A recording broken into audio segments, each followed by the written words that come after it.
എല്ലാവർക്കും നമസ്കാരം. ഇത് Coimbatore Shri engineer hollow block machine manufacturing. ഞങ്ങളുടെ ഫാക്ടറിയിൽ ഞങ്ങൾ ഒരുപാട് മെഷീനറി ഉണ്ടാക്കുന്നുണ്ട്. ഹോളോ ബ്ലോക്സും സോളിഡ് ബ്ലോക്സും ഇന്റർലോക്കും ഫ്ലൈയാഷിൻ്റെ പേവറിൻ്റെ മറ്റെല്ലാ മെഷീനറി ഉണ്ടാക്കുന്നുണ്ട്. ഇന്ന് നിങ്ങൾ കാണാൻ പോകുന്നത് മഡ് ഇന്റർലോക്ക് മെഷീന്. വരൂ നമുക്ക് അതിനെക്കുറിച്ച് നോക്കാം.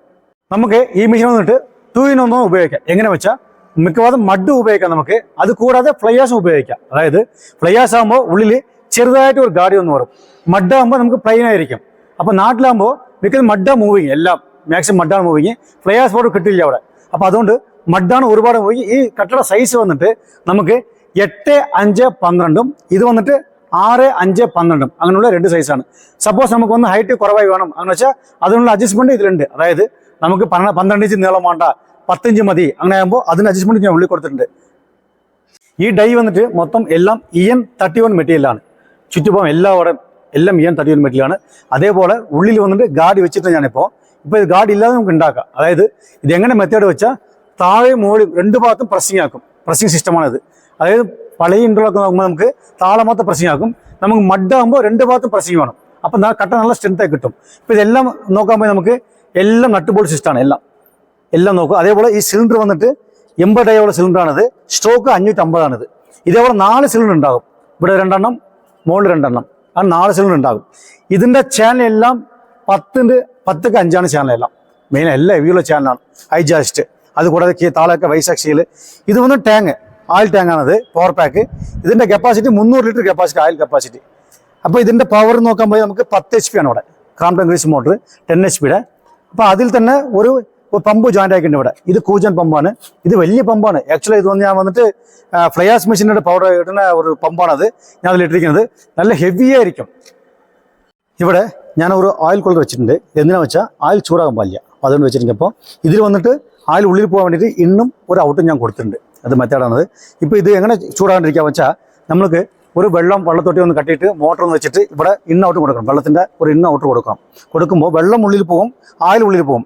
അപ്പോൾ ഈ വെള്ളം തട്ടുമ്പോൾ ഓയിൽ ചൂടാകില്ല. അപ്പോൾ അതിൻ്റെ പർപ്പസാണത്. ഓയിൽ ചൂടാകാൻ പാടില്ല. അപ്പോൾ അതിനോട് വെച്ചിരിക്കും. അപ്പോൾ അത് കൂടാതെ ഇവിടെ യൂക്കൺ വാൾസ് സൊളിനോയിഡ്സ് എല്ലാം വെച്ച് മാറ്റിയിട്ട് എല്ലാം യൂക്കണാണ് മൊത്തം. എല്ലാം ഇവിടെ ഉണ്ടാവും, അവിടെ ഉണ്ടാവും. അതിൻ്റെ ഒരു ഗേജ് മീറ്റർ, നമുക്ക് എത്ര പ്രഷർ വേണമെങ്കിൽ ഗേജ് മീറ്റർ ഒന്ന് കൊടുത്തിട്ടുണ്ട് ഞാനിവിടെ ഈ ഭാഗത്ത്.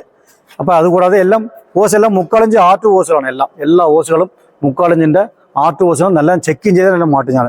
എവിടെയും ഒന്നും ക്രാക്ക് വരാൻ പാടില്ല, പൊട്ടിപ്പോകാൻ പാടില്ല.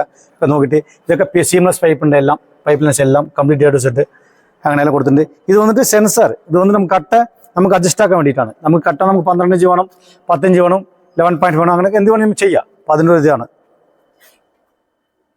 ഈ മെഷീനറിയുടെ മൊത്തം കൺട്രോൾ ഈ പാനൽ ബോർഡാണ്. എല്ലാം ഇവിടെ ഉണ്ടാകും. ഇതിൻ്റെ MCPയും പിന്നെ PLC കൺട്രോള്, കോൺടാക്ടറും എല്ലാം ഇവിടെ ഉണ്ടാകും. ഇതിൻ്റെ ഡയഗ്രാം ഇവിടെ. ഇത് വന്നിട്ട് 3 ലൈറ്റ്, അത് 3 phase-ൻ്റെ RYB അങ്ങനെ. പിന്നെ അത് കൂടാതെ വലത്തെ ഭാഗത്തും ഇടത്തെ ഭാഗത്തും ഒരു ചുറ്റുണ്ടാകും ഇവിടെ. ഇത് വന്നിട്ട് ഇതിൻ്റെ ഓട്ടോമാറ്റിക്കിൻ്റെ, അതിൻ്റെ ഓട്ടോമാറ്റിക്കിൻ്റെ അങ്ങനെ. പിന്നെ എല്ലാവർക്കും സംശയം ഉണ്ടാകും, ഇത്രയും വലിയ ഉയരമുള്ള മെഷീൻ എങ്ങനെ നമുക്ക് കട്ട് എടുക്കുക, എങ്ങനെ ഉപയോഗിക്കുക എന്നൊരു സംശയം ഉണ്ടാകും. ഇതങ്ങനെയല്ല. ഇത് വന്നിട്ട് നമ്മൾ വലിയ തൊട്ടി ഒന്ന് കട്ടണം. 4 അടി ആഴത്തിൽ വലിയ തൊട്ടി ഒന്ന് കട്ടിയിട്ട് തൊട്ടിനുള്ളിൽ മെഷീൻ ഉള്ളിൽ പോകും. അതായത് 4x4 അങ്ങനെ തൊട്ടി കെട്ടിയിട്ട് ഈ മെഷീൻ ഉള്ളിൽ പോകുമ്പോൾ ബാക്കിയുള്ള 6 അടി മുകളിലുണ്ടാകും. അപ്പം പണിയെടുക്കുമ്പോൾ നമ്മൾ ഇങ്ങനെ പണിയെടുക്കാം. അപ്പോൾ വളരെ ഈസി ആയിരിക്കും. ഇത് അതുള്ള മെത്തേഡാണ്. ഇപ്പോൾ മെഷീൻ്റെ ചെറിയ കാര്യങ്ങൾ നോക്കി ഇതിൻ്റെ ഡെമോ എൻ്റെ ഫാക്ടറിയുടെ വരെ നമുക്ക് അതുകൂടി നമുക്ക് നോക്കാം.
ഇപ്പോൾ ഈ മെഷീനെ കുറിച്ചിട്ട് നമുക്ക് ചെറിയതായിട്ട് കാര്യങ്ങളൊക്കെ നോക്കി. അതായത് എന്തൊക്കെ മെറ്റീരിയൽസ് ഇട്ടിരുന്നതാണ് അങ്ങനെയൊക്കെ കാര്യം നോക്കി ഒരു ചെറിയ ഡെമോ നോക്കി.